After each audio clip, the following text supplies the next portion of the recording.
las sesiones 5, 6 y 7 se encuentra a disposición de los diputados. El señor secretario dará la lectura de la cuenta.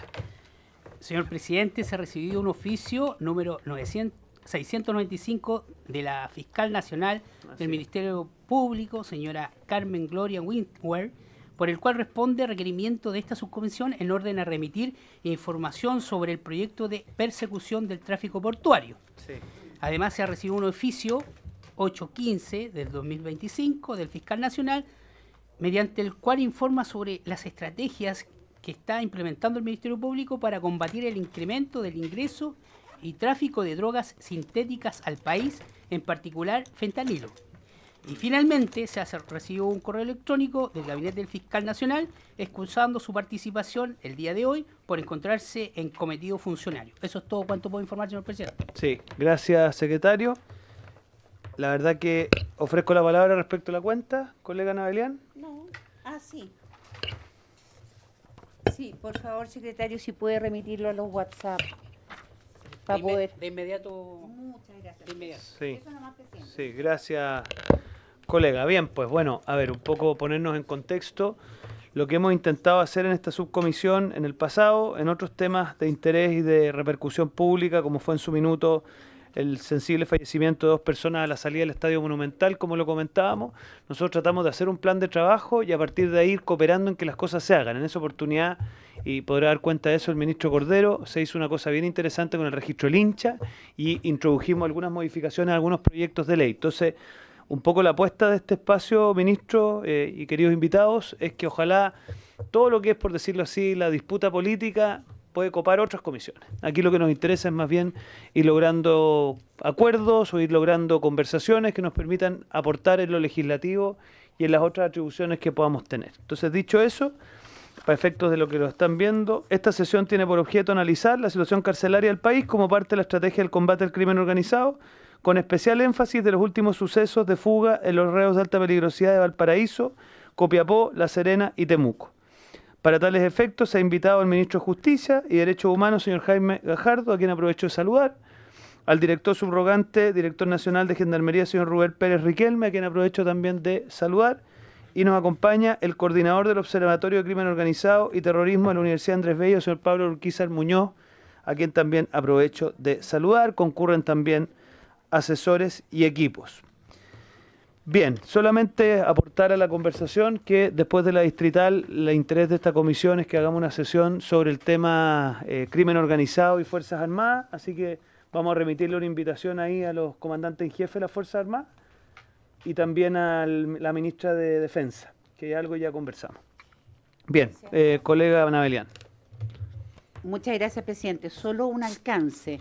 Efectivamente, en la cárcel de alta seguridad de Valparaíso tuvimos la fuga de estos 3 reos, pero en la cárcel de Atacama, me parece que es, y en la cárcel Copiapó. de Temuco, o Copiapó, el problema no fue fuga de reos, sino que fue que reos que deberían de haber quedado en prisión fueron liberados por Gendarmería y después tuvieron que ser buscados. Entonces, un poco pasó lo que pasó con el sicario. Y en el fondo no entendemos o nos cuesta entender que pase esto, que probablemente es por un problema más bien administrativo.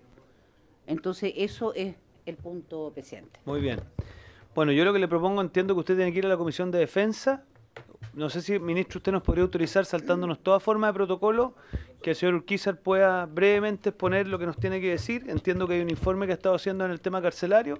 Y después le propongo, ministro, que usted nos cuente un poco. No sé si se ubican con el señor Urquizar. Sí, el señor Urquizar grande. es de larga Hemos data. trabajado varias cosas juntos. Ah, así sí, que es de larga data, ya. La mejor, Qué la bueno, mejor qué bueno. opinión del ministro de Justicia. Muy bien, muy bien. Señor Urquizar, tiene la palabra, ojalá no por más de 10, 15 minutos, cosa que le suele costar a usted, entonces de 10 a 15 minutos, por favor. Presidente, con la venia de usted y también de los diputados presentes, saludarlo y saludar también a las autoridades también presentes. Me quiero aproximar desde la perspectiva del Observatorio del Crimen Organizado de la Universidad Andrés Bello, en un contexto país desde el punto de vista del crimen organizado y posteriormente a el ámbito propiamente carcelario. qué duda cabe que hoy día las organizaciones criminales más peligrosas del mundo, pensemos en el primer comando de la capital, el comando Vermelo, las mafias italianas y, por cierto, el Tren de Aragua, nacen en contextos carcelarios. Específicamente, el Tren de Aragua nace en la cárcel de Tocorón, en Aragua, Venezuela, y de ahí expande sus ilícitos lucrativos por toda Latinoamérica, ¿cierto? De hecho, el Tren de Aragua, para que veamos la complejidad de lo que estamos conversando, es declarado por Estados Unidos ya no como una organización criminal propiamente tal, transnacional, sino como una organización terrorista, al nivel de Al-Qaeda, al nivel de Hamas, al nivel de Hezbollah, y desde esa perspectiva con una dinámica extremadamente compleja. ¿Por qué? Porque según Estados Unidos, el Tren de Aragua no solo afecta la seguridad pública del país, sino que afecta la seguridad nacional. Y esa realidad se ve también en su principal líder, que es el Niño Guerrero, que es perseguido hoy día por Estados Unidos con una recompensa de más de 5.000 millones de pesos. Y ese mismo Tren de Aragua es un Tren de Aragua que hoy día está presente en nuestro país, junto a 12 organizaciones criminales transnacionales, tanto en Arica, Parinacota, en Tarapacá, en la región del Biobío, en la región de Valparaíso, en la región metropolitana, en la región de la Araucanía, en los lagos, en los ríos, es decir, con una realidad completamente tomada desde la perspectiva del crimen organizado y con sus ilícitos lucrativos y también sus formas comisivas. El Tren de Aragua ha materializado no solo crimen organizado, sino también conductas de índole terrorista. De hecho, hoy día hay investigaciones penales por terrorismo vinculado al Tren de Aragua, específicamente en el caso de el fallo contra la célula Los Gallegos, por más de 560 años de cárcel, ¿cierto? Que fueron condenados 34 integrantes. ¿Por qué? Por un coche bomba que estaban pretendiendo materializar en 2 cárceles de Arica y Parinacota, y también en un juzgado como rechazo a esa realidad. Por lo tanto, lo primero que quiero señalar es que, a mi juicio, no existe todavía una conciencia real de lo que estamos viviendo a nivel país en materia de crimen organizado, no solo una afectación a la seguridad pública, sino que una afectación a la seguridad nacional, y esa falta de conciencia del Estado en esa perspectiva también se extrapola, por cierto, a las cárceles propiamente tal. Acá no pretendo bajo ningún aspecto hacer un juicio respecto de lo que está pasando, ¿cierto?, en un gobierno determinado, sino que creo que esto es un problema de Estado. Asimilarlo solo a un gobierno me parece que es injusto, y no solo injusto, sino que también no revela la realidad de lo que estamos conversando, ¿cierto? El observatorio, lo que hicimos, y vamos también enviarlo también a esta honorable comisión, un informe sobre el control territorial de las cárceles en los últimos 10 años, ¿cierto? ¿Y por qué con los últimos 10 años? Precisamente para ver una perspectiva de Estado, ¿cierto? Es decir, con los gobiernos tanto de el presidente Piñera, la presidenta Bachelet y también el presidente Boric en ese contexto. Y voy a adelantar parte de la conclusión. Si uno ve cuáles fueron los condicionantes del crecimiento del Tren de Aragua en la cárcel de Tocorón: hacinamiento, corrupción, no segmentación de los presos. Bueno, esas condicionantes pareciera ser que hoy día, desde una perspectiva de Estado, están muy presentes hoy día desde la realidad carcelaria. Vemos cómo el Tren de Aragua se ha materializado distintos hechos también intrapenitenciarios, como por ejemplo la grave amenaza, ¿cierto?, a este oficial de gendarmería en Santiago 1, que quiso poner orden precisamente a esa realidad, y su familia fue amenazada, ¿cierto?, no solo con disparos, sino con una corona de flores en Cauquenes, en esa perspectiva. Y también, ¿cierto?, se filtró por parte de Ciber Chile, eso en materia de investigación, que el domicilio y toda la información había sido dada desde la perspectiva de algunos funcionarios de la institución, y eso evidentemente es extremadamente grave, esa denuncia que hace el medio. Pero más allá de eso, lo que se pretende alertar es frente a esta realidad que evidentemente no solo el Tren de Aragua, sino que lo peligroso es que las organizaciones criminales nacionales empiezan a tomar las formas comisivas de esta organización criminal que, sin lugar a dudas, es una de las organizaciones criminales transnacionales más peligrosas, no solo en el caso de Chile, sino también del mundo. Si uno ve cuál es el diagnóstico de la realidad, y eso lo extrapolamos después al efecto concreto de las fugas, lo primero es los homicidios. Presidente, 464 homicidios en las cárceles los últimos 10 años. Se supone que las cárceles deben ser los lugares donde a las personas se les priva de libertad. Esa es la sanción, la condena desde la perspectiva del Estado de Derecho, no desde la perspectiva del asesinato propiamente tal. Y en ese contexto, evidentemente hay una realidad extremadamente compleja solo en esta perspectiva. Solo Colina 2 tiene el 20% de los asesinatos de la última década. Si uno pregunta ahora desde el punto de vista del narcotráfico, las incautaciones de droga, esto todo información oficial de Gendarmería de Chile solicitada por la Universidad vía transparencia, el crecimiento desde el 2014 al 2024, un 1.205% de incautaciones de droga dentro de las cárceles, más de 30.012 casos o eventos reportados dentro de las cárceles. Por lo tanto, el fenómeno, ¿cierto?, del mercado ilícito que se está autorregulando dentro de las cárceles, sin lugar a dudas, ha crecido absolutamente, y en esa realidad hay cárceles, por ejemplo, la cárcel de Valparaíso, donde se materializó esta fuga, ¿cierto?, por estas 3 personas, también está presente, muy marcada, y lo vamos a ver en las distintas tipos penales, ¿cierto?, que se cometen en los distintos recintos penitenciarios. Desde el punto de vista ahora ya no solo del narcotráfico, sino de las agresiones mismas, agresiones de índole corporal, cortopunzante, sexual, y también desde el punto de vista de las lesiones corporales graves. Bueno, más de 55.000 casos de agresiones intrapenitenciarias, un crecimiento de un 41% en la última década, lo que sumado a los homicidios, sumado a el narcotráfico y la agresión como forma de intimidar también a los mismos presos dentro de la realidad, evidentemente reporta una realidad compleja, donde por ejemplo, presidente, me parece que es interesante ver desde la perspectiva de los derechos y libertades fundamentales también de los presos, las violaciones dentro de las cárceles se incrementan un 61%. Eso me parece que es preocupación de cualquiera, y no solo desde el punto de vista de los demás delitos, ¿cierto? Las extorsiones, presidente, el Tren de Aragua, y por eso quiero hacer la analogía, el Tren de Aragua nace con extorsiones.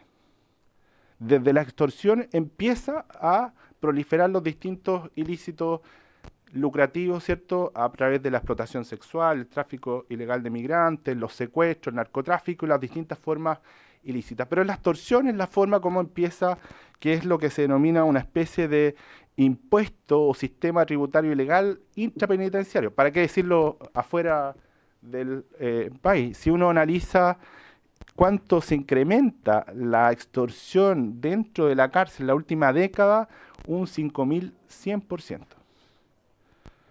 Presidente, un 5.100%, evidentemente acá hay también cambios legales que amplían el tipo penal de extorsión, pero de todas formas hay que entender el crecimiento de esa realidad que es extremadamente compleja. Y extremadamente compleja, presidente, porque, y esto hay que advertirlo, lo decimos también en el informe, esta es la realidad denunciada. Es decir, ¿cuántos casos de extorsión, cuántos casos de agresiones, cuántos casos de droga propiamente tal no se denuncia? Y no se denuncia precisamente porque existen bandas criminales que pretenden, ¿cierto?, imponer la ley del más fuerte dentro de un lugar que debiera teóricamente estar completamente protegido por el Estado. Y esto, insisto, presidente, no es un problema de ahora simplemente, sino que es algo que se arrastra por muchos años, la década propiamente tal, y en ese sentido me parece que es extremadamente complejo. Santiago 1 es el epicentro de esta modalidad, pero esta tendencia también se replica a nivel nacional, ¿ya? También, presidente, y esto nos parece importante las amenazas distintas a las extorsiones también de agresión. Se incrementan un 279% en la última década. Como vemos, todos los delitos se están incrementando, salvo homicidio, que va en distintas líneas desde el punto de vista de su variación, incrementándose sustantivamente en la última década. Pero, según cifras oficiales de Gendarmería, lo que extraña es que la corrupción interna, porque preguntamos también cuáles son las situaciones de los sobornos internos, ¿cierto?, dentro de las cárceles propiamente tal. Sin embargo, los sobornos bajan. Eso también es complejo. Es complejo porque es extraño que la incautación de droga incremente más de un 1.205%, que las agresiones se incrementen un porcentaje importante, las extorsiones se incrementen un 5.100%, pero el soborno, ¿cierto?, baje sustantivamente entre el año 2014 y 2024. Eso lo quiero dejar solo para efectos de observación, de análisis, ¿cierto? Evidentemente, si hay mucha droga adentro es porque muy probablemente hay corrupción. Si es que hay mucha extorsión, probablemente también hay corrupción intrapenitenciaria, y en ese sentido, evidentemente, la necesidad de fortalecer el sistema de inteligencia del Estado y especialmente la contrainteligencia como forma principal para efectos de poder prevenir esta realidad extremadamente compleja, ¿cierto? Y esto, por lo tanto, se concatena con la realidad de la fuga. Por lo tanto, me parece, presidente, que lo primero es que ver la realidad de Valparaíso solo desde la perspectiva de la fuga me parece que es insuficiente para comprender globalmente el programa que estamos viendo. Y lo mismo el caso de Carlos Alberto Mejía, lo mismo el caso de Copiapó, La Serena y Temuco, ¿cierto? Es una realidad país que es un problema de Estado, y desde esa perspectiva hay un ecosistema carcelario, presidente, desbordado. Desbordado. Yo creo que en esto no estamos diciendo algo nuevo, sin embargo es importante ponerlo en énfasis, ¿cierto? Y donde son estas mismas condicionantes las que promovieron que el Tren de Aragua empezara a crecer, ¿cierto? Y que empezara a crecer a niveles que hoy día son absolutamente complejos por los niveles de millones de dólares, ¿cierto?, que moviliza a nivel internacional y hoy día como está presente en Chile. Por lo tanto, desde esa perspectiva, algunas líneas solamente, porque el informe que vamos a compartir con esta honorable comisión, y que estoy dando una premisa desde la perspectiva de la información, pero que va a llegar prontamente una vez ya completado, ¿cierto?, tiene distintas líneas para efecto de poder abordar esta realidad, ¿cierto? Lo primero, evidentemente, la necesidad de una recuperación completa del control territorial de las cárceles, así como hay que recuperar el control territorial en ciertos sectores del Estado, como ciertos lugares como Pidenco en la macrozona sur, Temucuicú en la macrozona sur, o recientemente se está recuperando el Cerro Chuño en Arica, Parinacota. Bueno, dentro de las cárceles hay una realidad, ¿cierto? Y esa realidad es que se está disputando hoy día, no quiero decir que no hay un control de las cárceles, pero sin lugar a dudas se está disputando día a día, a través de la corrupción, de la agresión, de la extorsión, incluso del homicidio, el territorio por las distintas organizaciones criminales, y en ese sentido lo primero es eso, ¿cierto? Segundo, la inteligencia penitenciaria robusta, ya lo dije, me parece muy relevante hoy día que está en comisión mixta la discusión del proyecto de ley de inteligencia, presidente. Presidente, el sistema de inteligencia de Gendarmería no está incorporado al sistema de inteligencia del Estado. Eso me parece que es una aberración desde el punto de vista de cómo tiene que funcionar integralmente el Estado. Yo personalmente me tocó, ¿cierto?, ir a reuniones del sistema de inteligencia donde no estaba Gendarmería, y la verdad, presidente, Gendarmería tiene una información que es extremadamente útil, no solo para efectos de lo que está ocurriendo dentro de las cárceles, sino sobre todo por las conexiones que tienen con las organizaciones criminales afuera, y por lo tanto relevar la importancia fundamental de la inteligencia de Gendarmería, y no solo la inteligencia, sino también de la contrainteligencia, el salto tecnológico también, presidente, para poder dotar de los recursos necesarios para efectos de poder realizar lo que corresponde, el combate frontal a la corrupción interna que hoy día está presente, presidente. Yo insisto, me encantaría que los sobornos fuesen efectivamente a la baja y se fuese una cifra que reflejara completamente la realidad, pero es complejo pensar eso cuando todos los otros delitos, especialmente de narcotráfico, se incrementan según cifras oficiales de Gendarmería. Y por último, presidente, una cosa que me parece importante. El Estado no puede pretender que los gendarmes sean héroes. El Estado tiene que proteger y resguardar debidamente a todos y cada uno de los gendarmes. Y los gendarmes no solo pueden ser afectados desde el punto de vista de la corrupción, no tengo duda que un alto porcentaje de los gendarmes cumple un rol loable, fundamental y de honor en las distintas cárceles de Chile. Sin embargo, el crimen organizado no solo corrompe, sino que el crimen organizado también amenaza. Y amenaza a las familias, a los hijos, a las madres, y es en esa realidad que me parece que hoy día también el Estado está absolutamente al debe en la debida protección que tiene que dar, y eso es algo que no está pensando. Por lo tanto, presidente, para terminar, solo señalar que vamos a enviar entonces este completo informe que existe a la brevedad a su honorable comisión, y además está decirse toda la disponibilidad completa de la universidad y el observatorio para poder disponer en todo lo que sea necesario para efecto de los fines de esta comisión. Gracias, presidente. Gracias, señor Urquizar. Me encantaría poder hacerle alguna pregunta, pero no quiero abusar del tiempo del ministro. Así que ya tendremos la oportunidad cuando usted nos envíe la propuesta. Yo creo que coincidíamos aquí con la colega Navelian y bueno, el diputado Longton, que tuvo que entrar a una reunión que nos citaron. Son bien impactantes los datos, ¿no? Entonces, obviamente, toda la información que tengamos de estadística intracarcelaria me parece que es de mucho interés. Así que agradecerle el tiempo que se dio, muy acotado, pero al menos se pudo dar algún tiempo. Ministro, ¿le parece que usted pueda tomar la palabra? Y si usted, señor Urquiza, se tiene que ir a defensa, Presidente, se va nomás. Sí, me tengo que ir a sí, la vaya, Comisión de vaya, Defensa, vaya. que... Bueno, pero trata de influir, porque en la Comisión de Defensa es donde se puede influir para el tema de la del problema del proyecto de ley de inteligencia. Pero están en comisión mixta. No lo sé, pero ellos son los responsables. Sí, Usted sabe que lo quisimos problema. llevar a seguridad, pero no hubo caso. Defensa en eso siempre le gusta Ya, tener presidente, hegemonía. permiso, Que le diputada. vaya muy bien. Ya, señor ministro, bueno, gracias también, director. Nosotros, obviamente, muy atentos a lo que ustedes nos puedan decir y en qué se puede contribuir. Como le decía, el empeño es tener información muy acabada de los hechos que motivan esta convocatoria, pero más que eso es ver qué hacemos para revertir eventuales situaciones. Colega, ¿sí? Ministro, tiene la palabra. Muchas gracias, presidente, por su intermedio. Saludar a la diputada Navellán.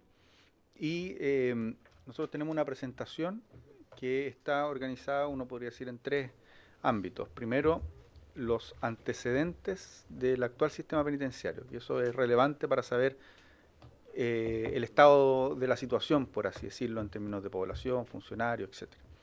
Luego, qué es lo que nosotros hemos visto o qué es lo que hemos hecho en seguridad penitenciaria, cuáles han sido las principales líneas de acción, planes y programas, y también aquellas medidas legislativas que se han adoptado. Y tercero, cuáles son los índices que uno puede levantar de eventos críticos en materia de seguridad penitenciaria. Fugas, homicidios, desórdenes colectivos, ¿ya? Algunos de los números para ver si lo que estamos implementando tiene correlatos con, o mejor dicho, tiene efectos para ir disminuyendo estas cifras que son preocupantes. Dicho eso, quisiera plantear algunas cosas de lo que dijo Pablo. Creo que hay bastantes consensos en algunas cuestiones que son muy relevantes. Lo primero es que efectivamente el crimen organizado transnacional es de las principales amenazas que tienen los estados de derecho y la democracia en la región, y uno podría decir a nivel mundial. También es muy relevante, y por eso es muy importante esta comisión, que sepamos que a nivel regional las bandas de crimen organizado han surgido desde los establecimientos penales, ¿ya? Pablo señalaba el Tren de Aragua, que surge en la cárcel de Tocorón en Venezuela, pero también el Comando Vermelho y el primer Comando Conjunto de la Capital, que surgen de las cárceles en Brasil. Entonces son de las principales bandas de crimen organizado de la región que han surgido en contextos penitenciarios.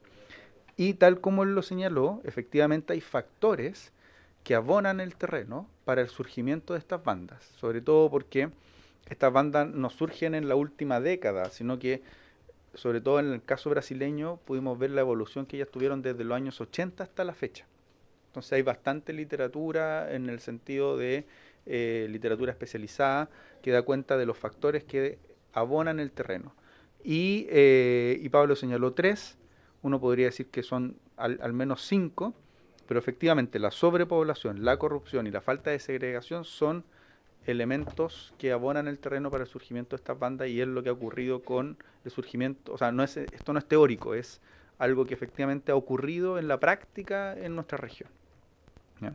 Entonces, por eso uno, cuando dice la sobrepoblación que tiene nuestro sistema penitenciario es un problema, es porque es un problema de seguridad en sí mismo, ¿ya?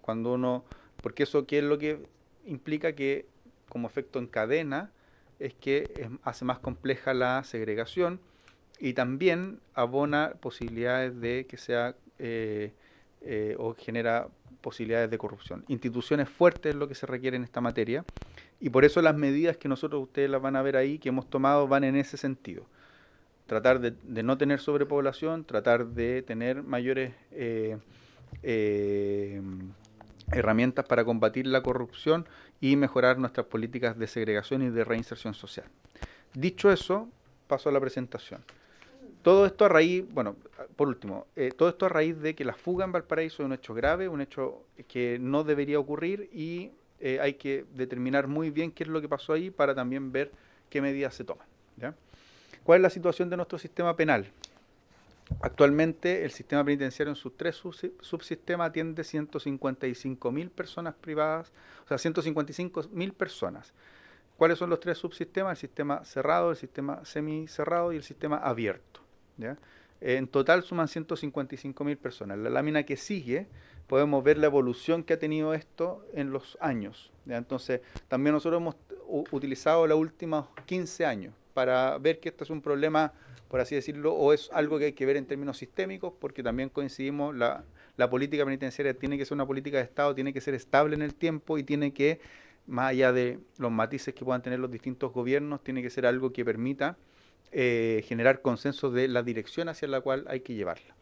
Entonces, aquí nosotros vemos en esa la evolución que ha tenido la población que atiende el sistema penitenciario, y en la que sigue tenemos el 2022 por la pandemia.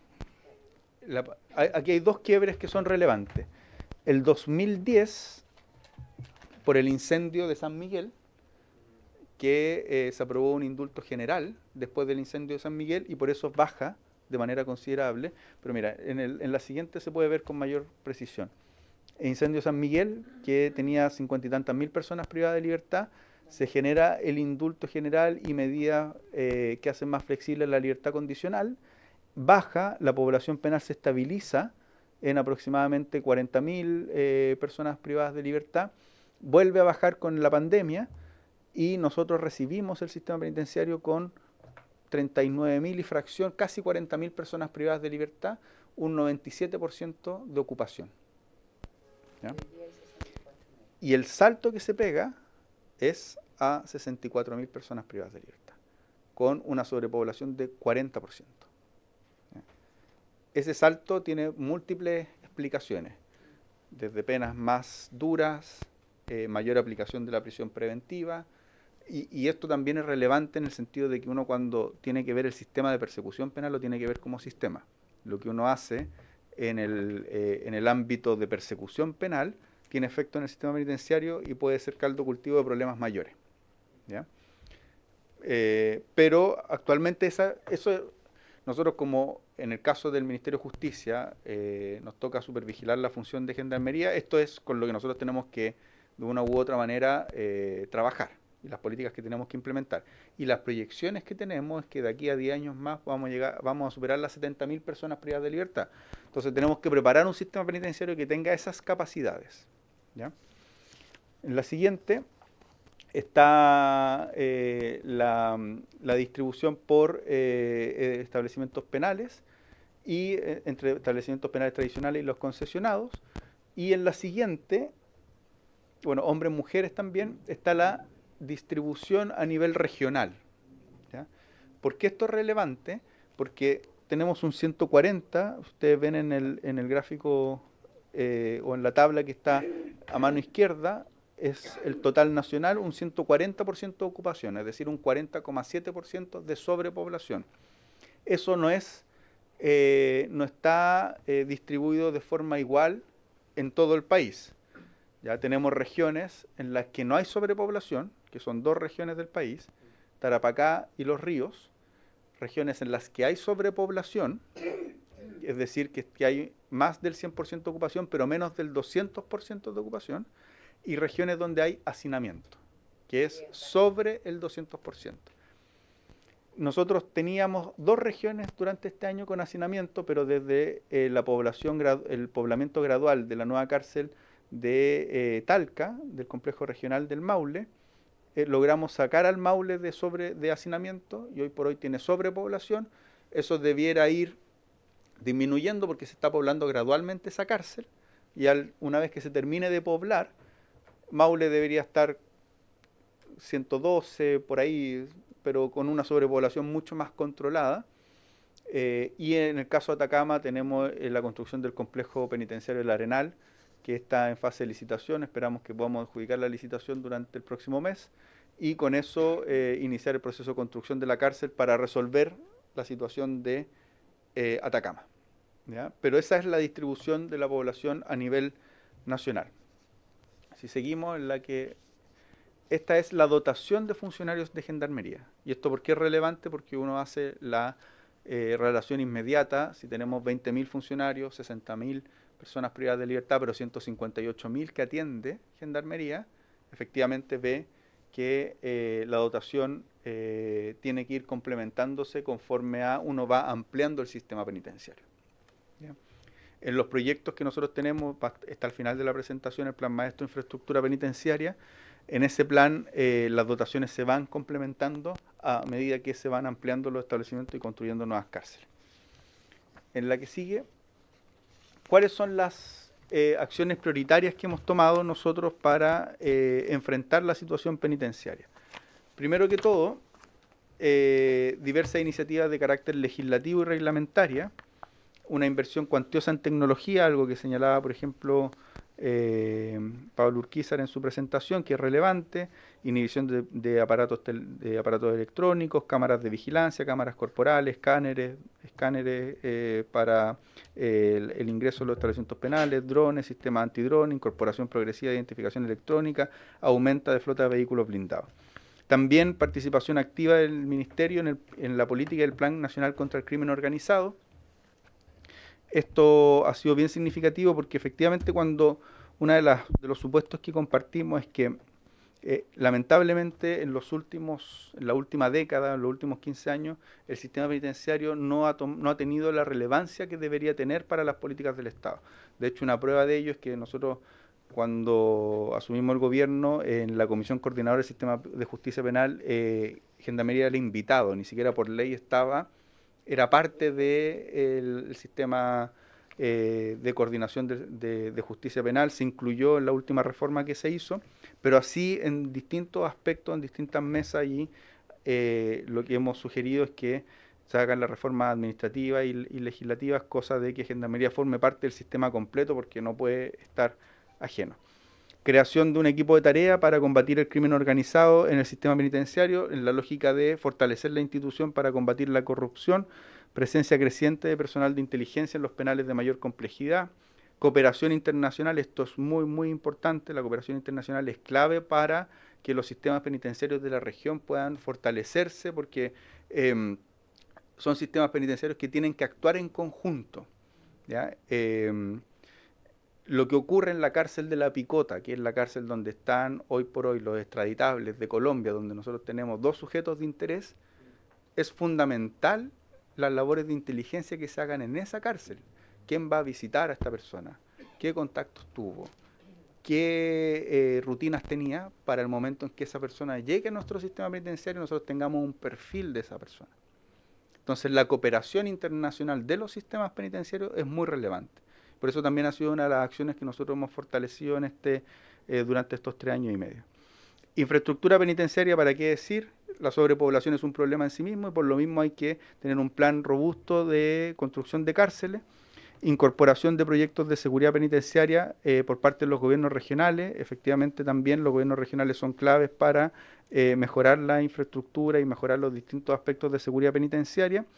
Medidas permanentes de control penitenciario, operativos simultáneos en los centros penitenciarios para contener y eliminar los elementos prohibidos, y equipos de seguridad e inteligencia penitenciarias que se tienen que aplicar. Yo creo que podemos ir rápidamente porque están cada una de estas medidas detalladas en esta presentación, pero que se las podemos entregar con cada una de las acciones que se ha tomado. Desde, por ejemplo, el 12 de mayo del 2022, que se suscribió un convenio con el Ministerio Público y Gendarmería de Chile y el Ministerio de Justicia con el objeto de políticas de probidad al interior de Gendarmería. Entonces, desde que nosotros asumimos, vimos, esto tiene que ser algo que se debe fortalecer. Se suscribió ese convenio después implicó la creación de un equipo tarea, y hoy por hoy, de ese convenio a la fecha, tenemos fiscales preferentes con foco penitenciario, que están investigando los establecimientos penales del país y nos permite desbaratar bandas de crimen organizado al interior de los establecimientos penales. Ya hemos tenido operaciones exitosas. Operación exitosa en Puerto Montt, en la región de los lagos, que nos permitió desbaratar una banda que ingresaba elementos prohibidos al interior de la cárcel de Alto Bonito. Otra operación exitosa que salió más en la prensa que la anterior, porque fue más espectacular, que fue la que nos permitió desbaratar una banda en la cual participaban tanto internos como algunos funcionarios de Gendarmería en el tráfico de armas en la cárcel de Huachalalume, ¿ya? Pero tenemos muchas otras investigaciones en curso. Entonces, este es un trabajo conjunto que además se logró potenciar con una reforma que se hizo y que se publicó en el año 2023, que estableció que Gendarmería es un colaborador de las investigaciones penales del Ministerio Público. Entonces, eso también permitió crear las oficinas de investigación criminal a nivel nacional y a nivel regional, y estas oficinas trabajan en colaboración con el Ministerio Público y coordinadas con las policías. Entonces, se hace un trabajo de combate al crimen organizado que funciona desde la cárcel hacia afuera o desde afuera hacia la cárcel, que está dando frutos, ¿ya? De hecho, el año pasado hubo la primera reunión de los fiscales preferentes de todo el país que designó el fiscal nacional con Gendarmería para ver aspectos concretos, ¿ya? Y ahí, presidente, pero tendríamos que pedir una sesión reservada. Hay cuestiones concretas en las que se puede avanzar, en las que estamos topando en las investigaciones, pero son muy concretas. Pero ahí no les podemos dar detalles de forma pública. Pero que son relevantes, porque la buena noticia es que como esto no existía y se ha ido poniendo en práctica, hemos visto aspectos que hay que ir resolviendo para lo que se requiere la colaboración del legislativo, que nosotros vamos a proponer formas de resolverla. Y de hecho ahora creo que en septiembre tienen el segundo encuentro con los fiscales preferentes con Gendarmería, porque lo que ven son técnicas de investigación, se ponen de acuerdo en un conjunto de aspectos que no les puedo dar detalle, pero que son muy relevantes para que esto vaya funcionando de mejor manera. Entonces, todo esto está detallado, la creación de las oficinas de investigación criminal, el equipo de tarea contra el crimen organizado, la creación de los focos investigativos, el nuevo modelo operativo para la medición de reincidencia. Todo esto está bien detallado, y las leyes que hemos ido aprobando más las leyes que están en tramitación.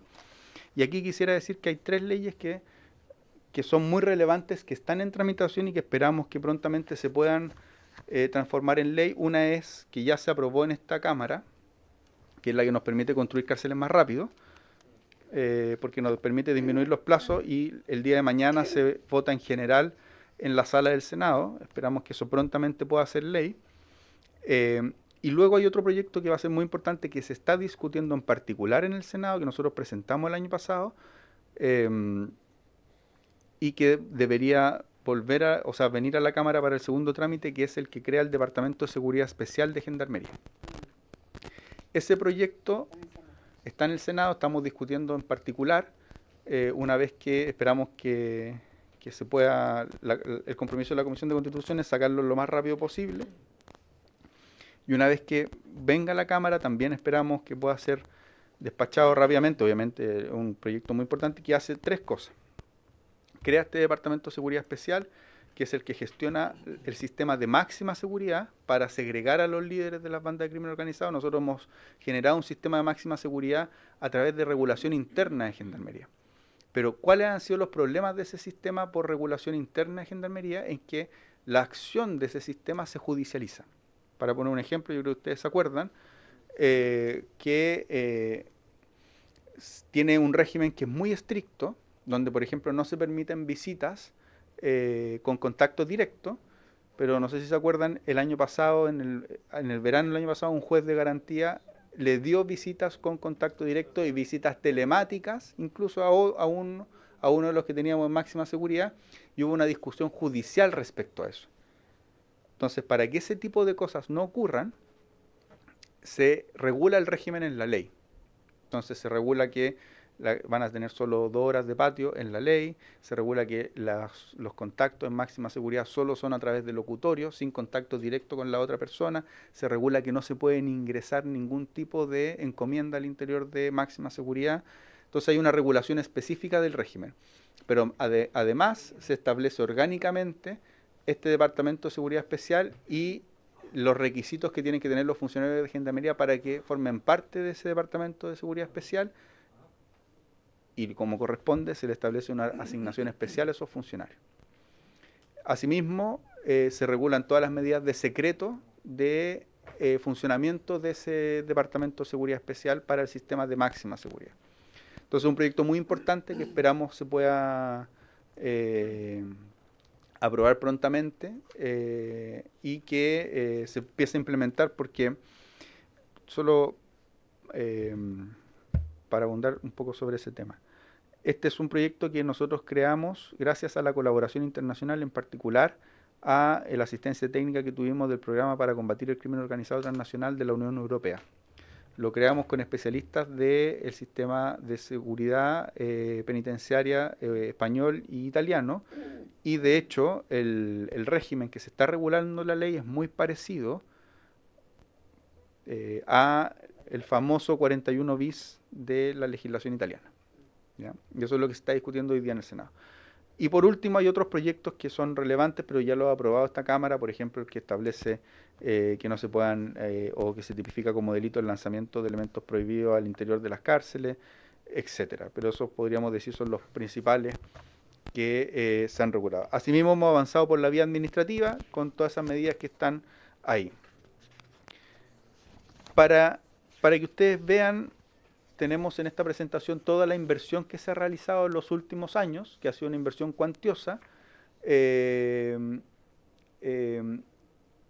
los distintos aspectos, tanto en mantenciones, en tecnovigilancia, en vehículos, etcétera, etcétera, etcétera. Y lo que uno tiene que ver es cómo esa inversión y cómo esas políticas han impactado en los índices de seguridad. Pero antes de eso, algo relevante en la página 29 de la presentación está lo que tenemos en máxima seguridad a la fecha, ya los módulos de máxima seguridad a la fecha. ¿Y por qué esto es relevante? Porque actualmente tenemos una capacidad en el país de 840 plazas y el plan de infraestructura incorpora alrededor de 500 plazas más en el plan de infraestructura, para tener un sistema de máxima seguridad de alrededor de 1.500 plazas. Si no me equivoco, el sistema de máxima seguridad es para tener debidamente segregado. Acuérdense que uno de los factores que influye, tal como lo decía Urquiza en su presentación, los factores que se ha determinado que influyen en la amenaza del crimen organizado en el sistema penitenciario es la sobrepoblación, la corrupción, pero además la segregación, tener a los líderes de las bandas de crimen organizado debidamente en sistemas de máxima seguridad, aislados del exterior, sin contacto con otras visitas, sin, por cierto, comunicaciones electrónicas, es decir, que no puedan seguir operando. Para que ustedes sepan, el sistema brasileño, después de mucha experiencia, entendiendo que el primer comando conjunto de la capital surge en los 80, genera los principales incidentes de violencia durante los 90, después del incendio de la cárcel, de la cárcel estatal en San Pablo, creó un sistema federal de máxima seguridad. Y ese sistema federal de máxima seguridad para una población de aproximadamente 600.000 personas privadas de libertad que tiene Brasil, tiene una capacidad para entre 2.000, 1.500 y 2.000 personas. Nosotros vamos a generar uno para nuestro país, que es mucho más modesto, más pequeño, de aproximadamente 1.500 plazas. Eso es lo que deberíamos tener nosotros para funcionar bien, entendiendo que además los sistemas de máxima seguridad nunca tienen que estar al 100% de ocupación, porque los sistemas de máxima seguridad tienen que tener espacio para cualquier contingencia que ocurra. De hecho, nosotros estamos funcionando de esta manera. Si bien tenemos las cárceles sobrepobladas, por regla general, en los sistemas de máxima seguridad tenemos a la fecha un 30% de holgura. Entonces, esa holgura es relevante porque ante cualquier contingencia siempre hay que tener espacio en máxima seguridad. Y algunos... efectivamente, bueno, algo que es relevante que señaló Pablo también en su intervención tiene que ver con lo que se incauta. Nosotros desde junio del año 2022 iniciamos procesos operativos nacionales. Hay 3 escalas de incautaciones. Primero, las que realiza el propio establecimiento penal, que tienen que ser regulares. Segundo, las que realiza la Dirección Regional de Gendarmería. Y tercero, las que se hacen a nivel nacional. ¿Ya? La 1 y la 2 se hacía regularmente en el sistema penitenciario. Desde junio del 2022 nosotros inauguramos unas que hace la Unidad de Servicios Especiales de Gendarmería y es una intervención externa, por decirlo de una manera. ¿Ya?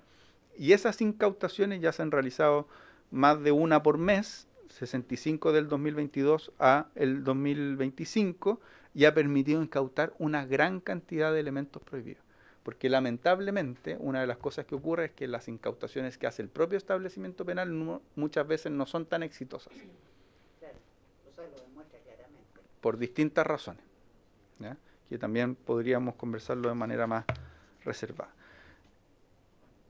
Antecedentes de eventos críticos. Con esto voy a ir cerrando. Porque bueno, todo lo que uno señala tiene que ver que genere efectos, porque si no está haciendo políticas que no van generando efectos. Pablo señalaba de que hay, bueno, antes de eso, no, está bien eso. Un evento crítico de un sistema penitenciario que afecta a la seguridad son lo que se denomina los desórdenes colectivos, ¿ya? Que son el germen de un posible motín, ¿ya? En razón de las políticas que se han ido implementando, nosotros hemos podido disminuir los eventos o los desórdenes colectivos, y eso es relevante, ¿ya? El 2020, por ejemplo, teníamos, esto uno lo podría ver más hacia atrás, pero se han ido generando mejores controles que permiten disminuir los desórdenes colectivos, ¿ya? Entonces, por ejemplo, aquí hemos tenido eventos, pero se ha logrado disminuir los desórdenes colectivos. Lo mismo en el caso de personas que mueren en riñas, que es el siguiente. ¿Ya? Pablo daba cuenta de que habían 463 en los últimos 10 años. Efectivamente, nosotros coincidentes, si uno suma lo que hay cada uno de los años, en los últimos 10 años, da esa cifra, ¿ya? Que son el número azul. Nosotros el año pasado nos preocupamos porque veníamos disminuyendo, todo esto a pesar de que hay 20.000 personas más privadas de libertad. ¿Ya? El año pasado nos preocupamos porque aumentó muy drásticamente a finales del año, sobre todo. Le pedimos al director nacional que hiciera un plan. Ese plan no tuvo mucha difusión pública porque además fue más que todo un plan de trabajo interno. Nos lo presentó en enero, se empezó a implementar en febrero con un conjunto de medidas y ha tenido efecto ese plan. ¿Ya? O sea, el año pasado terminamos el año con 48 muertes por riña. Este año llevamos 19. ¿Ya? Uno no puede evitarlas completamente. El objetivo es que ojalá no tuviera, pero las medidas que se tomaron, que se han ido tomando estos últimos meses, desde febrero en adelante que está vigente ese plan, han dado resultados y el director ahí puede explayarse más en las medidas porque le ha tocado llevarlas de manera mucho más directa. Lo mismo con los suicidios. Nosotros también tuvimos un plan porque los suicidios aumentaron mucho el 2022, luego se logró bajar, pero el año pasado también aumentaron y ese plan que se implementó este año fue tanto para riñas como para suicidios. Estos son muertes por riñas como suicidios al interior de los establecimientos penales. ¿Ya? Y disminuyó considerablemente. Otro evento crítico que tienen los establecimientos penales son las fugas. ¿Ya? Y ahí usted tiene la de los últimos 7 años. ¿Ya? También podríamos ver más hacia atrás y hemos logrado disminuir las fugas, pero cada fuga nos duele. Porque cada fuga da cuenta de que hubo un problema de control en el establecimiento penal. Este año llevamos 6, están incluidas las 3 del viernes pasado. ¿Ya? Llevábamos 3 y están incluidas las 3 del viernes pasado. ¿Ya? Hemos logrado disminuir las fugas, pero siempre hay que tomar más medidas de control. ¿Qué es lo que hemos hecho en razón del evento que pasó el día viernes? Después, el mismo viernes en la madrugada, el director nacional me comunica en la madrugada de lo que aconteció. Yo le pido al director nacional junto con el subsecretario de Justicia que se desplacen a la región de Valparaíso, al complejo, que examinen en terreno, que den cuenta de todo lo que ocurrió y que se tomen medidas inmediatas de responsabilidad respecto a aquellos funcionarios que eventualmente hayan realizado de manera deficiente, negligente o de alguna u otra manera su trabajo que no corresponde. Y ahí el director les puede dar cuenta de cuáles fueron las medidas que tomó. Luego se hizo la denuncia al Ministerio Público, pero además le solicité que me presentaran un plan al otro día que pudiéramos reforzar las medidas de seguridad penitenciaria que hemos tomado. Y ese plan consta de 17 medidas. Nosotros podríamos, si también en una sesión reservada, dar cuenta de las 17 medidas. Públicamente hemos dado cuenta solo de 6, porque las otras 11 no las podemos dar a conocer públicamente porque porque tienen efecto directo sobre la seguridad penitenciaria, pero no tenemos ningún inconveniente, todo lo contrario, en que ustedes puedan conocerla, pero tendríamos que tener una sesión reservada para aquello. Y cuáles son las medidas que se incorporan al plan o se refuerzan. Primero, se le dio un plazo a Gendarmería para que en 24 horas entregara un informe de toda la seguridad perimetral y de todas las líneas de fuego de todos los recintos penales del país. Ese informe ya se lo entregó al señor subsecretario de Justicia. Luego que se hiciera una clasificación de la población penal, o que se revisara la clasificación de la población penal y se le entregara un informe al señor subsecretario de Justicia también en 72 horas, plazo que se cumple mañana, pero el director me dice que van a cumplir con aquello. Fortalecimiento de la dotación directa, entonces se le dio un plazo de 48 horas, informe que ya entregó, respecto a todos aquellos funcionarios que están cumpliendo labores administrativas que se puedan destinar al control interno. ¿Ya? Es decir, que su función administrativa pueda no ser tan necesaria y esa función administrativa pueda reforzar las personas que están en control interno. Reforzamiento de los perímetros con Carabineros de Chile, eso en coordinación lo hicimos con el Ministerio de Seguridad Pública. ¿Esto por qué? Porque una de las aspectos irregulares que ocurrió en la fuga es que había un auto estacionado afuera del establecimiento penal. Fuera de los establecimientos penales Gendarmería no tiene atribuciones, entonces ahí nos tienen que ayudar Carabineros. Y claro, y Carabineros reforzó esas medidas y sobre todo los establecimientos penales más críticos para el sistema penitenciario, y eso se está haciendo en coordinación el director nacional junto con el general de zona de cada región. Y luego, además, concretamos 2 asistencias técnicas que son muy importantes para evaluar las medidas que estamos tomando. En septiembre llega al país una delegación del Programa para Combatir el Crimen Organizado Transnacional de la Unión Europea, que va a analizar y reforzar las labores de inteligencia y de máxima seguridad que estamos tomando. Va a estar instalado acá durante el mes de septiembre. Creo que sería bueno si ustedes los pueden recibir. Son expertos italianos y españoles que además han trabajado en los sistemas de seguridad penitenciaria. Ambos son de primerísimo nivel. Van a estar, creo que 2 o 3 semanas. Una agenda intensa de trabajo con el Ministerio de Justicia y con Gendarmería de Chile para evaluar y reforzar las labores que está realizando actualmente Gendarmería y entregar un informe que nos permita tomar acciones que nos recomienden. Y también una delegación y otra colaboración que pudimos concretar en estos días fue con el Banco Interamericano del Desarrollo, que nos va a financiar que vengan expertos internacionales, principalmente brasileños, para contribuir en la iniciativa sobre segregación y segmentación del sistema penitenciario. Ellos van a hacer una evaluación de lo que está haciendo Gendarmería en esa materia y también nos van a entregar recomendaciones para fortalecer esos aspectos del control penitenciario. Entonces son 2 colaboraciones internacionales que son muy relevantes porque nos van a permitir tener informes de organismos, o sea, de expertos internacionales de primer nivel que puedan mejorar las funciones de Gendarmería en esta materia. Y finalmente tenemos, como les decía, un plan maestro de infraestructura penitenciaria. Ese plan maestro tiene plazas que ya están en desarrollo, o sea, que ya se pusieron en operación, plazas que están en desarrollo y plazas que están en evaluación. Y les dejamos, esto aquí, la presentación tiene mucho detalle de cada una de las cárceles que se amplía, las cárceles que están en construcción y las cárceles que ya se han puesto en operación, que nos permite que desde el 2022 a la fecha hayamos incluido más de 2.500 plazas.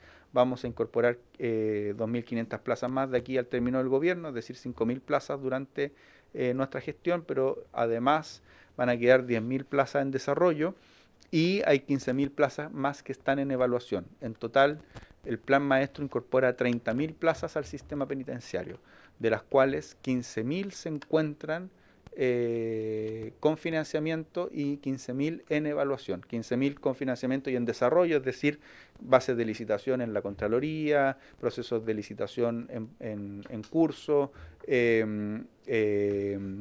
y algunas ya en construcción. Eso, presidente. Gracias, ministro. No sé si quisiera complementar algo el director de Gendarmería y después hacemos las preguntas. Bueno, las medidas que tomó en términos disciplinarios. Yo creo que sería bueno, pero ojalá, yo sé que acotado, porque el ministro le dimos el espacio para que pudiera explicar en detalle el plan y que me parece que era lo pertinente. Y después hacemos las preguntas. Yo también tengo varias colegas. Gracias, señor presidente. Me dirijo respetuosamente a usted y a los honorables diputados y diputadas aquí presentes. Solamente en relación a lo mencionado por el señor académico que estuvo acá, yo no coincido que las cárceles estén desbordadas. En esa sola precisión no coincido. Nosotros tenemos siempre un trabajo muy complejo, con deficiencias estructurales históricas, pero hacemos un trabajo de mucho sacrificio en un contexto peligroso, en inferioridad numérica, y eso es de público conocimiento. Aún así, lamentablemente lo acaecido recientemente eclipsa de alguna manera cifras que son meritorias, como las que acaba de exponer nuestro ministro de Justicia, cuando ponemos en el centro de los intereses la vida humana, por ejemplo, para prevenir suicidios y homicidios, y además las estadísticas de fuga no se encuentran disparadas, sino que con un 30% más de población respecto del año 2022 mantenemos estadísticas bastante aceptables, que nunca van a ser óptimas en cuanto a fuga. En las medidas en orden respecto a lo que acaecido en el otorgamiento erróneo de una libertad en el juzgado de garantía de Temuco el 12 de julio pasado, sin perjuicio de la denuncia del Ministerio Público y el sumario administrativo, bajo condiciones inaceptables, se procedió a la liberación desde la sala de audiencias de un sujeto que está individualizado en mi informe, aun cuando 24 horas después fue decretada su libertad y el delito por el cual se encontraba imputado era por estafa y otras defraudaciones. Pero esto no anula la existencia de la falta. En consecuencia, los funcionarios se encuentran sometidos al sumario administrativo, fueron reubicados y ya se le han formulado cargos hasta la fecha. En cuanto a la liberación errónea por mala tramitación administrativa de 2 sujetos no pertenecientes a bandas criminales en Coquimbo y en Atacama respectivamente, durante la última semana de julio también, ambos funcionarios han admitido responsabilidad, se encuentran suspendidos de sus tareas, los sumarios siguen adelante y están evaluándose medidas de mayor intensidad respecto de cada uno de ellos, son suboficiales. Aún así, en cuanto a la supervisión, el mando y el control, fue removido el director regional de Atacama y hoy asumió el nuevo director proveniente de la región metropolitana, un coronel cambia por otro, y a su turno también en la región de Coquimbo acaba de asumir a las 8 de la mañana del día en curso un coronel proveniente de la región del Maule como nuevo director regional. Es decir, hay una remoción de los cargos para hacer efectiva la responsabilidad y también comportarnos con seriedad ante la comunidad y ante las autoridades a quienes debemos cuenta. Y por último, en relación a Valparaíso, constituidos desde el primer día con el señor subsecretario de Justicia a raíz de la instrucción del señor ministro, como ya lo expresó, estuvimos a jornada completa acá y trabajando durante los días posteriores. Durante la misma jornada se procedió a la reubicación de las 3 primeras antigüedades de la unidad, el alcaide, el jefe operativo y un mayor que era jefe de sector específico desde el cual se perpetró la evasión de los 3 sujetos. Ellos tienen responsabilidades de instruir, de controlar, de supervisar, de liderar, y nosotros advertimos junto al señor subsecretario que existen diversas deficiencias que ameritan la adopción de medidas inmediatas y por eso, sin perjuicio del sumario administrativo y la denuncia al Ministerio Público, durante esta mañana han sido notificados de su expulsión de la institución, han sido desvinculados.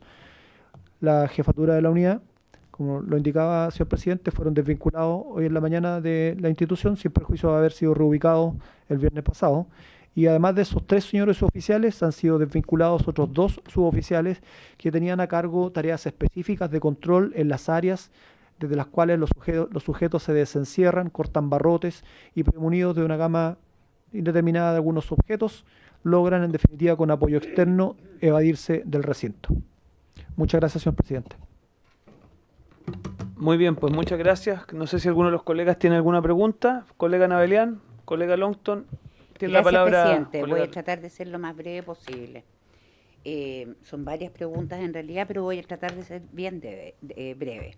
En primer lugar, ¿qué pasó con el cambio o modernización del reglamento intrapenitenciario? Esto fue algo que surgió a raíz de los presos mapuche en la región de la Araucanía y del Biobío, y se nos dijo, y esto debe haber sido ya hace un par de años, que se iba a reformular el reglamento intrapenitenciario porque tiene que cumplirse el reglamento, más allá de que sea por ley, como usted plantea, ministro, el reglamento debiera de cumplirse, porque en el fondo es la herramienta que tiene Gendarmería hoy día para poder actuar. Entonces, me gustaría saber si eso se hizo o no se hizo y en qué quedó. Segundo lugar, me preocupa porque yo sé que Gendarmería es un organismo que tiene acceso a mucha inteligencia, que podría ser muy bien utilizada y por lo tanto me parece un tanto insólito que siempre sean considerados como después, como a lo mejor, como preguntémosle. Ellos deberán de ser parte integral. Y yo no sé si en la ley de inteligencia que se está tramitando está considerado así, porque la verdad es que yo creo que es un eslabón fundamental, sobre todo dado que tenemos bandas que operan desde dentro de las cárceles, extranjeras y chilenas.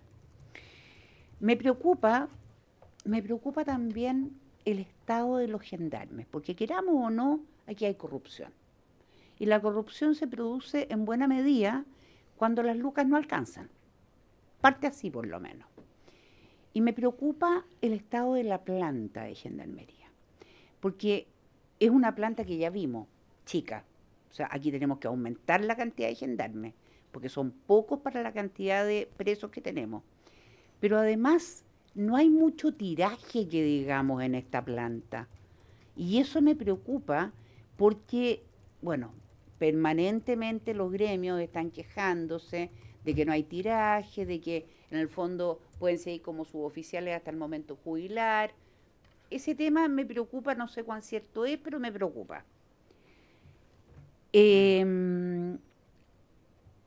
¿Cómo la inversión, usted dijo, ministro, ha impactado en los índices? A mí me llama la atención porque se ha invertido harto, pero los índices están cada día peor. Y por otro lado, también hay dos temas, ministro, que le quiero plantear. Primero, las 32 plazas que usted consideraba ahí para aumento en Tiltil, son en base a Punta Peuco, me imagino. Que yo sepa, no hay otra cárcel en Tiltil. Siendo en Punta Peuco, pretenden usar los patios de los presos para poder hacer dormitorio porque no hay más espacio. En un lugar donde no hay acceso a agua potable, porque a mí me llama profundamente la atención. Y lo segundo, que lo hemos hablado, ministro, varias veces, y yo sé que lo que falta es el gobernador de la Araucanía.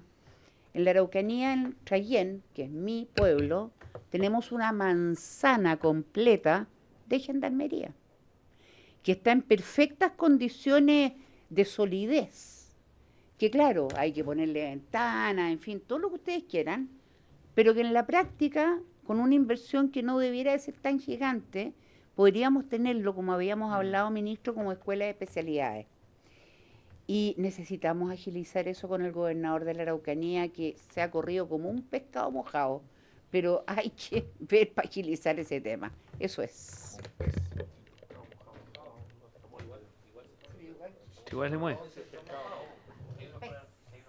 Bueno, no sé qué opinará al respecto el diputado por la región de Valparaíso sobre el pescado mojado, pero al menos Bueno, respecto de... acá hay del algunos que tema- creen que utilizan herramientas, así que hemos visto de todo. Sí, o que sienten, pero... Sí, que sienten, sí, Claro, sí, pero sí. O sus juegan socios, fútbol. colega Leiva. Diputado Longton tiene la palabra. Gracias, presidente. Bueno, ya tuvimos la oportunidad de estar con el ministro de la Comisión de Constitución y con el director de Gendarmería, pero quiero preguntarle dos cosas muy específicas. Respecto, nosotros presentamos el año 2021 un proyecto de ley, porque usted puso el catálogo de proyectos que nosotros esperamos que salga lo antes posible, porque además son proyectos que apoyamos al menos gran parte del Congreso y estamos esperando ansiosos que vean la luz.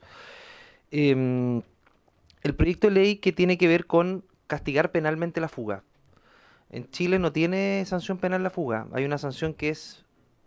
hay una sanción penal, pero que tiene que ver con el aislamiento, la incomunicación dentro de las cárceles. Pero no hay una pena adicional para el que se fuga de la cárcel. Nosotros presentamos un proyecto el año 2022, de hecho uno de los autores es el diputado Leiva y el diputado Schalper. Y la verdad es que es sorprendente y esto llama la atención, porque esto genera un incentivo perverso, que es que escaparse de la cárcel no tiene ninguna consecuencia. Porque hoy día los 3 asesinos, si los los retienen, toman detenidos nuevamente, no van a tener una sanción penal.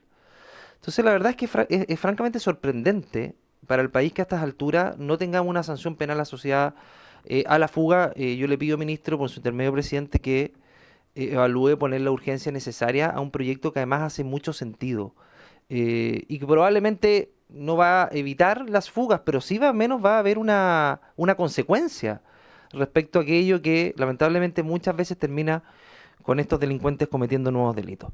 Y en segundo lugar, presidente, las 17 medidas.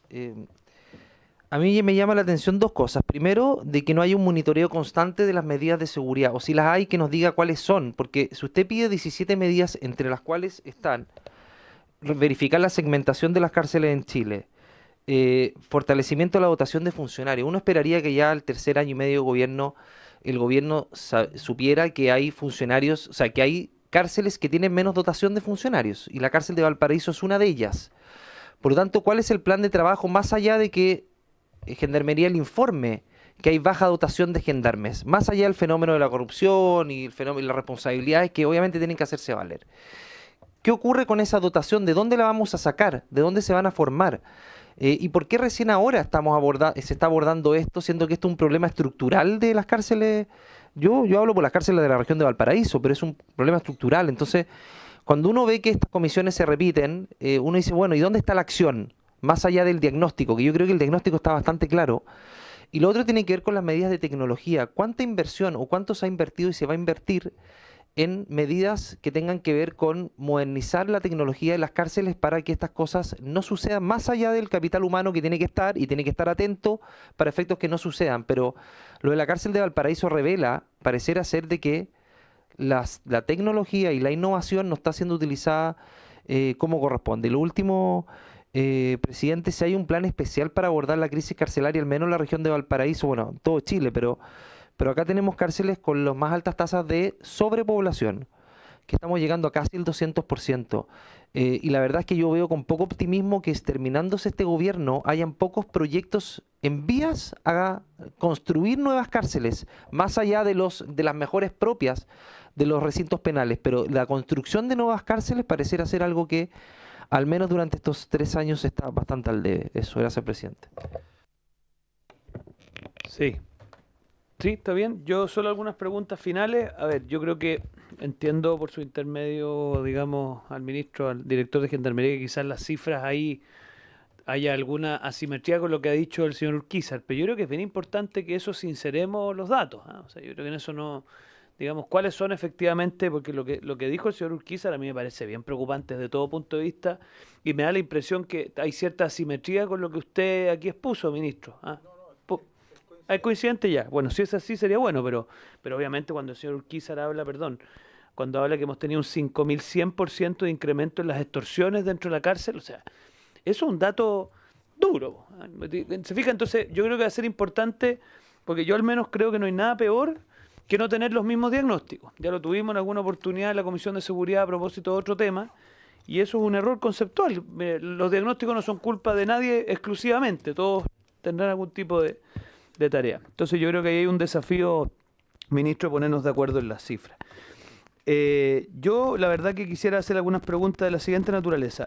Este plan de medidas que usted ha planteado, yo creo que es muy importante, ministro, y esto por lo menos yo me lo voy a jugar cada vez más, de que esto esté en algún, no, si ya está, usted me va a decir ya está, esto es posible, pero que esté visible, que estén claros los plazos, que tengamos claros los KPI, que cualquier ciudadano de Chile, obviamente en aquellas cosas que sean públicas, puede decir, mire, el plazo que nos hemos autoimpuesto para esta medida es este mes, si eso no se suscita, que haya información clara. Yo creo que nos falta mucho en Chile de hacer esa pega. A mí me impactó por su intermedio, cuando tuve una reunión una vez con la ministra de Obras Públicas, le pregunté, un ciudadano que está pidiendo un permiso en el ministerio, ¿tiene alguna capacidad de preguntar en alguna parte digitalmente cuál es el estado del arte de ese permiso? No, me dijo.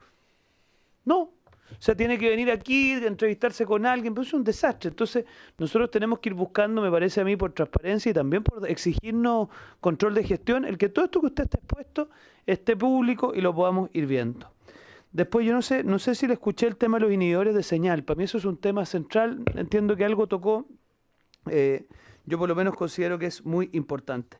Después, a mí me gustaría, y sin ánimo de armar una polémica en torno al tema, saber, o que usted nos pueda traer por oficio, cuáles han sido los casos de corrupción que están hoy día siendo objeto sumarios dentro de Gendarmería para ver qué nivel de profundidad esto tiene. Yo creo que en eso obviamente tiene que ser información que tengamos a la mano. A mí me preocupa no porque no tengo ningún juicio formado al respecto, pero es evidente que el crimen organizado, uno de los mecanismos que tiene de operar es corromper a aquellos que están dedicados. Entonces, si usted ya corrompe toda la información que recibe, y hago eco de lo que aquí se ha dicho de cuánto está denunciado, cuánto no está denunciado, obviamente que si lo que están llamados a controlar están sujetos a corrupción, es muy probable que no denuncien. Después, no sé si tenemos algún indicador o correlación de los regímenes de visita como herramienta por parte del crimen organizado para corromper internamente. O sea, yo tengo claro que aquí lo que se suscita es que las mismas personas, mira qué curioso, piden visitas en distintos recintos carcelarios y son empleados como portavoces de mensaje. Y eso, no sé si existe algún registro, me imagino que sí. Echo de menos en el análisis lo relativo a los menores de edad. Digamos, entiendo que eso no está sujeto al control directo. O sea, sí, en estricto rigor, sí, pues. Claro, están sujetos al Sename, pero también tienen que ser parte de nuestra estrategia. Yo sé que evidentemente siempre hay un tratamiento distinto respecto a los menores de edad y en fin, pero seamos sinceros, tenemos que meternos en la ecuación que hoy día el crimen organizado está empleando menores de edad para tareas que antiguamente se empleaban con personas adultas. Entonces nosotros tenemos esta idea de que en el mundo del Sename y el mundo de los centros de reinserción hay toda una lógica distinta a la de las cárceles, sí, efectivamente, pero el crimen organizado me parece que ha trastocado totalmente esta dinámica. Creo que tiene que ser parte de nuestra de nuestra dinámica. Después, todos los procesos de automatización interna, ministro. Yo no sé, lo que yo he podido leer, sin ser por supuesto un experto en el tema, es que al menos en los espacios de alta seguridad uno tiende a la automatización, es decir, que no hay interacción con personas. Y yo no sé si eso es parte de nuestra estrategia, porque al final yo tuve la oportunidad de ir a los pabellones de alta seguridad de la cárcel de Rancagua, y la verdad que se hace un esfuerzo bien grande en Gendarmería, y eso tengo que reconocerlo, pero evidentemente está muy lejos de ser de alta seguridad. O sea, en presencia del presidente de la Comisión de Crimen Organizado, a vista y paciencia nuestra, se pasaban de las celdas información a través de mecanismos que aquí todos conocemos. Entonces, sí, pues fuimos... no, si las visitas inspectivas se hacen. Entonces, lo que nosotros creemos que, bueno, fuimos al puerto también. Entonces, en ese contexto, ministro, yo creo que es muy importante que incorporemos el tema de la... y respecto de lo que usted nos sugiere de invitar a estas personas, a mí me gustaría que lo incorporemos en la agenda, que veamos bien cuándo eso va a ser y que digamos, nos impongamos la posibilidad de tenerlos al menos telemáticamente. Tuvimos hasta hace poco tiempo atrás algunos invitados extranjeros y fueron bien iluminadores. En el tema de los estadios, la verdad que tuvimos al encargado del control de los estadios argentinos y nos sirvió su experiencia, porque créame que controlar Colo-Colo versus Universidad de Chile es importante, pero controlar Boca River es de otra dimensión. Entonces, obviamente la experiencia sirvió. Entonces, dicho eso, no sé si algún otro colega, diputado Leiva, tiene algún... ¿Qué es Colo-Colo? De un tiempo a esta parte le ha venido... No. Presidente, no, mire, muy breve, porque yo además asistí y estuve junto al diputado Longton en la Comisión de Constitución. Y vimos la posición pero quiero agradecer y reconocer, presidente, la forma en la cual una problemática estructural y de Estado se ha abordado en esta comisión. Es que no se da mucho, y por eso lo quiero reconocer, presidente, porque eso de sacar un rédito político de un problema estructural que viene por años, que es un problema de Estado, no me parece. Y yo quiero reconocer, felicitar y agradecer, presidente, que la conducción de esta comisión, en un tema que es complejo, obviamente, que se nos viene encima, que es incómodo, pero se ha tratado de muy buena manera, con altura de miras, con sentido de Estado, y también que el señor ministro y el señor director de Gendarmería, director nacional, también hayan venido a todas las comisiones. Fácil, oiga, ya fui a una, me van a invitar a seguridad, a todos. Entonces me parece que este tema hay que abordarlo con sentido de Estado, con transparencia y sobre todo, presidente, y por eso le quiero reconocer a usted y a los miembros de la comisión, a Gloria y a Andrés, que haya sido tratado de una muy buena manera. Se lo agradezco, colega, y permítame una reflexión muy corta. Yo tengo claro que, a ver, el gobierno en esto, el ministro, podemos tener algunas diferencias en lo ideológico, pero yo de verdad reconozco que le ha hecho un esfuerzo en el tema carcelario y se lo reconozco también al antiguo ministro, actual ministro de Seguridad. O sea, en el tema carcelario ha habido un esfuerzo. Lo que pasa es que es un tema complejo, que involucra temas estructurales, y yo al menos el empeño que tengo de esta modesta comisión, en lo que nos queda parlamentario, Dios dirá si seguimos en esto o no, lo que estamos aquí estamos todos en competencia, es que, claro, vamos viendo. No le va a contestar eso, señor Leiva, pero dicho eso, que salgamos con algunos acuerdos a ver cómo le damos seguimiento a esto. Yo, de verdad, ministro, tengo todo el empeño, si usted quiere, de poder tener reuniones en el Ministerio de Justicia. O sea, saquemos esto adelante y además le reconozco una cosa, y con esto termino. Había que tomar decisiones difíciles, como por ejemplo poner inhibidores de señal dentro de las cárceles. Todos sabíamos que eso iba a generar una situación compleja para Gendarmería y para las autoridades políticas, y hubo disposición a hacerlo. Y hay otras decisiones que son complejas, que usted lo sabrá, a veces los gobiernos tienen que tomar cuando van de salida. Y ahí estaremos disponibles, al menos algunos, transversalmente, de respaldar decisiones difíciles si es necesario hacerlo. Colega Navelian. Una cosa, el ministro en algún minuto se refirió al tema del auto que estaba esperando a los reos que se fugaron de Valparaíso. Hay muchas cárceles, yo tengo el ejemplo de Angol, que es como el más típico, pero hay muchas otras cárceles donde los estacionamientos están directamente contra el muro de Gendarmería. Entonces, esas son cosas que hay que ir viendo también cómo mejorar. Y tal como dijo el diputado Chalper y también el diputado Leiva, la idea aquí es que la cuestión funcione. O sea, acá no estamos para sacar réditos políticos, sino que para que funcione. Y si es necesario que tengamos reunión en el ministerio, porque esto sea más rápido que una vez a la semana, felices. Muy bien, ministro. Muchas gracias, presidente, y también agradezco la forma, el tono y las observaciones y comentarios respecto a este tema. que como decían ustedes, es un tema difícil, es un tema complejo, pero tiene que ser un tema que se aborde con altura y perspectiva de Estado. Respecto a las preguntas concretas, se hizo la consulta indígena para la modificación al reglamento de establecimientos penitenciarios. Esa consulta terminó, se está sistematizando la misma, tiene que entregar la sistematización a la Universidad de Chile. Una vez que entregue la sistematización, se le van a poder hacer las modificaciones al reglamento de establecimientos penitenciarios. Las consultas no son fáciles. Esta era una consulta absolutamente inédita que se logró hacer sin ningún tipo de inconveniente. Eso hay que reconocerle a Gendarmería de Chile, que llevó adelante una consulta que no se había hecho en ninguna parte. Nunca se había hecho una consulta indígena en esto por el tema carcelario, a raíz de una resolución que se suscribió en el gobierno anterior, que estableció un conjunto de beneficios para las personas indígenas que están en los establecimientos penales. Y para que esa resolución se pudiera incorporar al reglamento, había que hacer la consulta, por la forma en que está ordenado está establecido nuestro ordenamiento jurídico. Entonces, eso se hizo y una vez que se entregue la sistematización, se podrá se podrá presentar a la Contraloría General la modificación al reglamento de establecimientos penitenciarios. Nuestro objetivo es que eso se haga prontamente y pueda ser tomado razón dentro de este gobierno. Respecto al sistema de inteligencia, hoy en la Comisión de Constitución del Senado, que se está discutiendo el proyecto en particular del sistema de máxima seguridad, surgió la consulta respecto a la vinculación de ese Departamento de Seguridad Especial con el sistema de inteligencia. Se nos pidió a nosotros como Ejecutivo que evaluemos cómo hacer que el proyecto que está en mixta converse con el proyecto de seguridad especial, así que nosotros vamos a tener que hacer esa evaluación, conversar con el Ministerio de Seguridad y con el Ministerio del Interior para ver que Gendarmería forme parte de ese sistema y ambos proyectos conversen adecuadamente.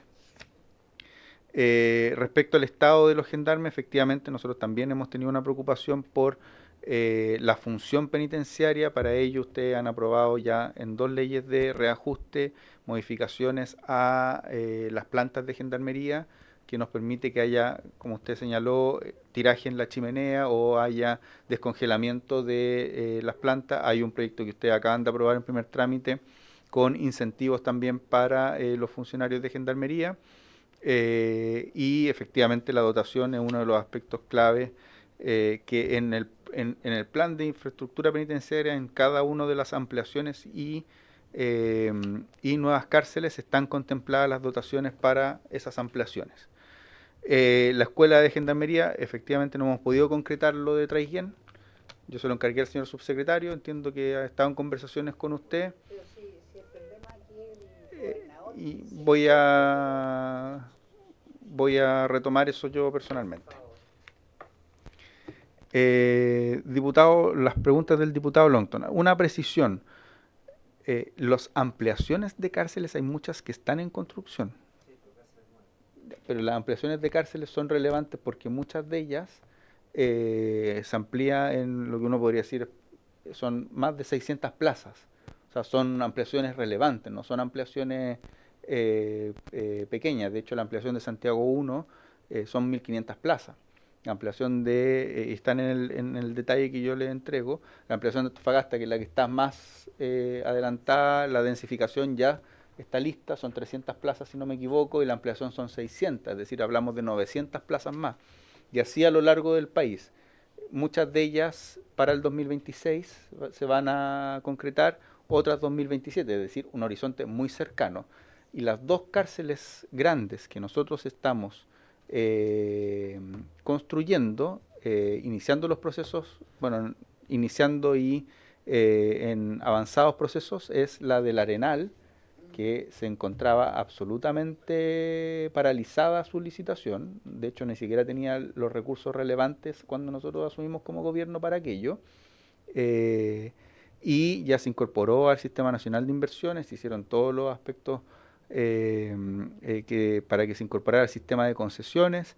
El año pasado se publicaron las bases. Lo que pasa es que estos son procesos que no son de un día para otro. Las bases en concesiones toman al menos 6-7 meses, pero todo el trabajo previo es de un año al menos entre que se aprueben las bases, se tomen razón, se publiquen y se inicie el proceso. Y hoy día estamos en que tenemos una oferta en buena hora, porque además, diputado, porque además la cárcel del Arenal, la inversión del Arenal es realmente histórica. Lo que cuesta esa cárcel son 7 millones y medio de UFs. 7 millones. Son más de 300.000 millones de pesos. Va a ser de las obras públicas más grandes que vamos a tener en nuestro sistema de obras públicas y realmente tener un oferente era no una labor sencilla, por lo que implicaba una obra de ese tipo. Tenemos un oferente, tenemos que abrir la oferta económica y estamos cruzando los dedos para que no tengamos inconvenientes con la oferta económica y poder adjudicarla e iniciar el proceso de construcción dentro de este año. ¿Ya? Entonces, hemos dado pasos importantes para la construcción de esa cárcel y lo mismo en la cárcel de Calama. ¿Ya? Este año queda adjudicada. Claro, hay un oferente, o sea, tenemos que abrir la oferta económica. Se abrió la oferta técnica, cumple la oferta técnica y ahora el 26 de agosto entiendo que abrimos la oferta económica y tenemos que ver la oferta económica. ¿Ya? En todo caso, para la magnitud del proceso, uno de los riesgos era que no tuviéramos oferente. ¿Ya? Y bueno, ahora tenemos un oferente. Respecto a lo de la fuga, nosotros estamos abiertos, creo que en algunos de los proyectos lo discutimos en su momento, pero estamos abiertos a analizarlo y me parece que puede ser una buena señal, no tenemos inconveniente en aquello. Las medidas, línea de fuego, que es la primera medida. Ya, ¿qué es lo que ocurre? Estas cosas se revisan permanentemente. Hay una revisión, primero del alcaide, segundo de las direcciones regionales, tercero de la Dirección Nacional de Gendarmería. Sin embargo, cuando vemos que en esta fuga hubo evidentes faltas de control, ¿qué es lo que uno dice? Alguien o no está revisando o hay un relajo en las revisiones. Entonces, ¿qué es lo que tiene que hacer? Revisarlas todas. Y esa fue la medida que se tomó, que se hiciera una revisión exhaustiva de todas las cierres perimetral y de todas las líneas de fuego. Ese informe se entregó el día de ayer al subsecretario, el subsecretario lo está analizando y cualquier medida correctiva va a haber que tomarla. ¿Ya? Pero ese informe se cumplió el plazo que se autoimpuso Gendarmería, se le entregó al subsecretario, el subsecretario tiene que revisarlo y tomar cualquier medida, porque cuando ocurren este tipo de situaciones uno dice, bueno, hubo dudas si el cerco eléctrico estaba funcionando. El cerco eléctrico estaba funcionando, ¿ya? Pero no puede haber ninguna duda de que funcionen todos los cercos eléctricos que tienen que funcionar. Y eso y las revisiones son periódicas, pero en este caso se encargó una revisión central, que el director nacional de Gendarmería diga cuál es el estado del arte de cada uno de los cierres perimetrales de todas las líneas de fuego de todo el país. Una foto al día de ese día. Y eso es relevante que se haga como medida de control. No es que no se haya controlado antes. Lo que pasa es que siempre se tiene que hacer. Pero lo que se busca es que se diga cuál es el estado del arte para ver qué medida específica hay que concretar respecto a eso. En la dotación, nosotros estamos permanentemente revisando la dotación. Sin embargo, lo que se le pide es cómo hacer más eficiente el uso de la dotación. ¿Ya? Y por eso se le solicita al director nacional de Gendarmería que diga todas las personas que están cumpliendo labores administrativas, que se revise todas las personas para ver qué personas de esas se pueden redestinar a control directo en los establecimientos penales. ¿Ya? Y también se tomó la medida pero una medida legislativa, que la llamada de servicio, que eso se requiere hacer mediante ley. ¿Por qué no se incorporó eso cuando tramitamos el proyecto de ley de incorporación de funcionarios en retiro de carabineros? ¿Por qué no se previó eso? Si la merma de Gendarmería lleva tantos años. O sea, ¿por qué siempre somos tan reactivos, ministro? Perdón, esta es una autocrítica en general al Estado, pero somos muy reactivos. Ese era el momento idóneo, incorporar a los funcionarios, porque lo que viene en esta región y las distintas regiones del país es una merma constante, y eso lo hemos visto en el periodo anterior. Bueno, ¿por qué se hace ahora, ministro? Nosotros hemos hemos ido recuperando dotación y aumentando la dotación año a año. Ustedes lo pueden ir viendo en las leyes de presupuesto todos los años. Y en general yo además le he respondido en la sala cuando nos dicen falta, les digo, mire, ustedes todos los años en las leyes de presupuesto han aumentado y recuperado la dotación de Gendarmería. Efectivamente, cuando se tomó esa medida en Carabineros fue por una situación particular, que fueron, si no mal no me equivoco, después de los crímenes de los 3 carabineros, si mal no me equivoco. Se hizo el llamado, o se tomó la medida del llamado a servicio para aumentar los carabineros. Efectivamente, ahí uno podría haber tomado esa medida también para Gendarmería. La situación particular era la de Carabineros, y nosotros dijimos, bueno, ahora hay que tomarla, pero comparto con ustedes que efectivamente se podría haber hecho antes. Sí, eso.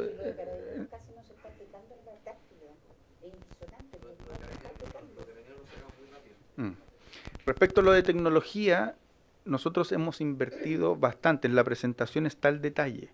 En tecnovigilancia se ha invertido todos los años y se viene invirtiendo en Gendarmería, uno podría decir desde el año 2022, desde el año 2021 se viene invirtiendo en tecnovigilancia de manera importante, ¿ya? Nosotros hemos aumentado esa inversión. En la presentación está el detalle completo. Solo para decir algunas cifras. Como se incorporó a Gendarmería en el Plan Nacional para combatir el crimen organizado, cada año se han entregado aproximadamente 5.000 millones de pesos para ese tipo de acciones, ¿ya? Y eso ha significado de que, por ejemplo, no teníamos vehículos blindados, hoy día tenemos una flota de 13 vehículos blindados para el traslado de personas de alto riesgo, ¿ya? No teníamos mecanismos antidrones, hoy día tenemos antidrones en muchas cárceles, ahí en la presentación está todo el detalle. Teníamos pocas cámaras, hoy día hemos aumentado de manera importante las cámaras. En general son aproximadamente más de 15.000 millones de pesos en inversión, pero está el detalle aquí en la presentación en cada una de las áreas de tecnovigilancia, y eso ha permitido que tengamos menos fugas, que tengamos menos incidentes. Claro, lo que pasa es que cada fuga genera una alerta, pero si usted revisa la fuga en razón de lo anterior, efectivamente hay menos, ¿ya? ¿Por qué nos coinciden las cifras? Lo que yo le señalaba. Al menos las que dio ahora Pablo, decía 463 en los últimos 10 años. Sí, efectivamente coinciden los homicidios en los últimos 10 años. Coinciden. Lo que nosotros hemos señalado es que hemos logrado disminuir eso en los últimos 3 años. Hemos logrado disminuirlo. Está en la presentación, está en las cifras concretas. También hemos logrado disminuir los suicidios, hemos logrado disminuir los eventos como motines. Si usted, aquí el director les puede dar cuenta, el último motín grande que hubo fue en el año 2020. 3 motines grandes en Santiago. Y muchas veces, bueno, aquí los medios de comunicación no juegan, a veces juegan una mala pasada, pero hablan de algún disturbio y muestran los motines del 2020, como si fueran de ahora. Y eso nos ha pasado harto. Entonces eso también es significativo. Respecto a máxima seguridad, lo que podríamos hacer, si lo toma bien la comisión, es que el director los podemos acompañar a que vean cómo está funcionando el recinto especial de alta y máxima seguridad. Porque ese recinto está funcionando, es por cierto, mucho más estándar que lo que usted visitó en Rancagua. Y yo me acuerdo, diputado, por su intermedio, presidente, cuando usted lo visitó, porque también estaba la duda de si tenía o no tenía las condiciones para albergar, y yo le decía, ¿tiene las condiciones? ¿Usted me decía eso? Yo le decía eso. Sí. Estaba albergado una persona muy destacada. Exacto. Pero fue bueno que usted lo viera porque constató en la práctica de que... No sé, no lo vi. No. Fue bueno que usted hiciera la visita. Entonces, asimismo podríamos organizar a máxima seguridad, porque en máxima seguridad se han tomado medidas concretas, y además tenemos a los presos uniformados. Y ustedes pueden ver cómo eso está funcionando. Tenemos a los líderes del Tren de Aragua con uniforme. Con uniforme. Y usted lo ve al tiro. Y usted lo ve, por ejemplo, yo que he estado en otras, estuve con la ministra de Justicia de Colombia en la cárcel de la Picota, donde están los extraditables, porque estábamos viendo cuestiones de colaboración y cooperación internacional, principalmente porque uno de los extraditables que estaba en esa época se tiene que venir a Chile. ¿Ya? máxima seguridad, la picota, que es donde están los extraditables que están en Estados Unidos, etcétera, y máxima seguridad nuestro tienen muchas diferencias. Para bien en nuestro sistema de máxima seguridad, ¿ya? Entonces, sería bueno que lo conozcan y que vean cómo está funcionando ese establecimiento. El establecimiento de máxima seguridad de Santiago. No, tenemos 82. Ese. Claro, usted lo vio cuando lo hicieron. Ahora lo reparamos nuevamente y está funcionando. Funcionando de una manera muy distinta. Y está funcionando y con los máximos líderes de crimen organizado con uniforme. Claro. No. Ellos ya no tienen ropa de calle, tienen uniforme. Y gendarmes están tapados, tienen un montón de medidas de seguridad. Están con turnos, sí. Pero pueden ir a conocerlo. Tiene locutorio, visita solo por locutorio, etc. Respecto a la inhibición está actualmente en 3 cárceles de Santiago, máxima seguridad, Santiago 1 y la penitenciaría, 20% de la población penal privada de libertad.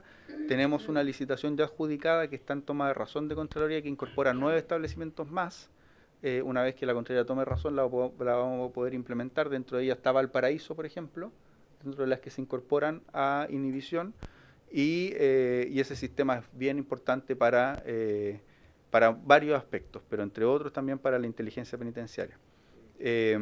Y con ello vamos a pasar del 20 al 50 y le vamos a entregar al próximo gobierno el 50% de la población privada de libertad con inhibición de telefonía celular. Ese es un avance significativo. Tiltil incorpora 36, efectivamente lo revisé, y son que se amplía el radio y son para adultos mayores. Una ampliación de 36 para adultos mayores. Usando los patios actuales que usan para recibir a la familia. Entiendo que no. ¿Puedo? Adelante. El decreto, Donde no hay toma agua razón. potable. Sepo, no hay. Señor presidente, sí, es que hemos trabajado con la PLAP del Ministerio en la generación del proyecto y en eso nosotros admitimos como Gendarmería que hemos sido partícipes y que realmente a nosotros nos permiten opinar respecto de esta cuestión. Si nos ponemos en contexto histórico, estamos hablando de una cárcel que funciona alrededor de 3 décadas, bajo una condición excepcional, que concentra una población penal que proviene en un contexto histórico bien particular también y por delitos de lesa humanidad. Bajo las circunstancias y considerando el rango etario que estas personas tienen, además del diseño bastante peculiar del recinto penitenciario, está muy lejos de ser comparable con cualquier otra cárcel. Y en definitiva, para simplificar el relato, hemos incluso contemplado y propusimos un recinto de visita que no lo tiene la unidad, porque hoy los internos donde están en sus comedores, en sus hall, donde tienen sus bibliotecas y sus patios, es donde también reciben la visita, muy cerca del lugar de reclusión, le hace celda. Además los patios, donde cada uno tiene un En espacio para recibir en visitas. cada uno de sus patios, muy cerca de su lugar de reclusión. Cuestión que no tiene el resto de los internos, porque la lógica de una cárcel normal es que hay un gimnasio al cual converge el interno visitado y por otro acceso viene el visitante. Convergen hacia un punto común de una cárcel y es utilizado de acuerdo al calendario y la distribución de visitas de ese recinto, ese lugar. Y es lo que nosotros queremos generar como para un trato igualitario. Ahora, los lugares de reclusión, le hace celdas o dormitorios que se van a generar, también hemos puesto mucho énfasis en la calidad y en la distribución de los espacios, en que se van a bien aprovechar de manera inteligente solo una franja de 4 patios para dar matemáticamente con el resultado final de la cantidad pretendida. Esto contempla obras, también lo mencionamos, las dificultades de agua potable, que actualmente se abastece la unidad con camiones de aljibe desde hace varios años a la fecha, porque las napas subterráneas se secaron, se fueron secando progresivamente en el tiempo, y entonces está contemplado también la factibilidad de llegar con agua potable, resolver temas del sistema eléctrico, pero está planteado dentro del proyecto. No. Está planteado dentro del proyecto. Perdón, presidente. No, pero solo para que un antecedente. Solo un antecedente. Quizás no lo tiene, diputada. Lo que pasa es que, de hecho, en la iniciativa de evaluación, ustedes tienen Santiago 2, con 2.320 plazas. ¿Podemos...?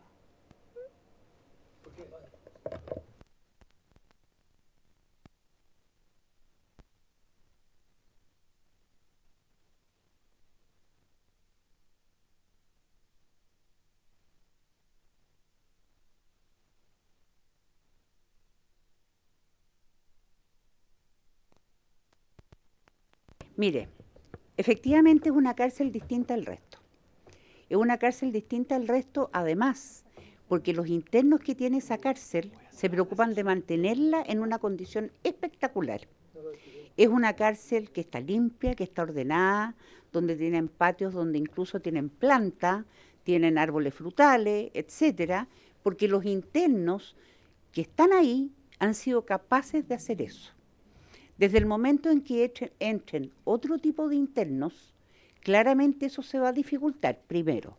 Segundo, los internos que están ahí, el agua para consumo humano la compran todos los meses, porque el agua que viene por camión aljibe servirá para las duchas, para los baños, pero no sirve para tomarla. Entonces yo quisiera saber si el Estado pretende proveer el agua potable para que tomen todos los internos de Punta Peuco o solamente los nuevos, porque todos los antiguos durante todos estos años han estado comprando el agua. Entonces, ¿sabe lo que pasa? Que yo creo que el concepto de justicia está un poquito errado, en términos de que esto es como bajar de los patines a los niños para que la educación sea igual. Así lo siento yo. Tenemos una cárcel que ha funcionado de manera espectacular, pero resulta que estamos tratando de igualarla con las que están en peores condiciones. Yo creo sinceramente que es un error gravísimo y espero en Dios que se tramite prontamente la ley que pretende que los reos de mayores de una cierta edad terminen de cumplir la pena en sus casas, porque eso es lo que corresponde, porque además el delito de lesa humanidad, ninguno de ellos ha sido juzgado por delito de lesa humanidad, sino que por la figura de secuestro permanente, que no es lo mismo. Gracias, presidente. Bueno, más allá de la discusión concreta de ese recinto penal, a mí lo que me interesa, y obviamente podríamos tener una sesión especialmente convocada a ese efecto, a mí lo que me interesa es que saquemos algunas conclusiones. Yo quisiera pedirle que, bueno, la presentación la tenemos, me interesaría conocer en formato, digámoslo así, más de control de gestión o de plan de acción, las medidas que usted ha presentado. A mí eso me importa mucho y me gustaría que ojalá nos la pueda enviar por escrito, sin perjuicio que la presentación tiene algunos atisbos de eso. También me interesa a mí en lo personal mucho saber concretamente lo que le decía de los sumarios de que hoy día están en curso en materia de gendarmería. Yo, sin ánimo de hacer ningún tipo de imputación previa, sino que tenemos que enfrentar la corrupción con mucha vehemencia. Y yo al menos con eso estaríamos... Sí. Sí, por supuesto, diputado Longton, tiene la palabra. Yo ya se lo envié, pero por la comisión y con el ministro presente quizás puede ser más ágil la tramitación y la respuesta respecto al traslado del asesino del carabinero del Cabo Florido, que fue trasladado desde el complejo penitenciario de La Serena a el de Valparaíso, el cual se fugó. Quisiera conocer las razones, si fueron judiciales, fueron administrativas y por qué se efectuó ese traslado considerando que estaba probablemente en módulos de alta seguridad en La Serena y que fue trasladado a módulos donde pareciera ser, a la luz de los hechos, que no cumplían con las condiciones mínimas para tenerlo en celdas de alta seguridad y con la segmentación necesaria para que no ocurriera lo que finalmente ocurrió. Bien, pues tomemos acuerdo entonces de los 3 oficios solicitados. ¿Alguien está de acuerdo? ¿No? Perdón, lo último. Lo dije en la Comisión de Constitución, pero que bueno plantearlo nuevamente. Esta es la región donde vive la familia del Cabo Florido. Claro. Yo entiendo que no hay ni reglamentariamente ni legalmente la obligación de comunicarle a la familia, pero creo que es un poco de tino y también de, de sensatez y evaluación de la razonabilidad de una decisión el tomar en consideración ese tipo de situaciones para cuando se efecten traslados, sobre todo cuando además la familia desconocía estas razones. Muy bien. No sé si usted, ministro, quisiera referirse a eso. Bien, tiene la palabra, ministro. Gracias, presidente. Sí, nosotros tenemos los antecedentes, los vamos a hacer llegar a la comisión. Averiguamos también las razones del traslado. Fue una cautela de garantías que se interpuso en La Serena.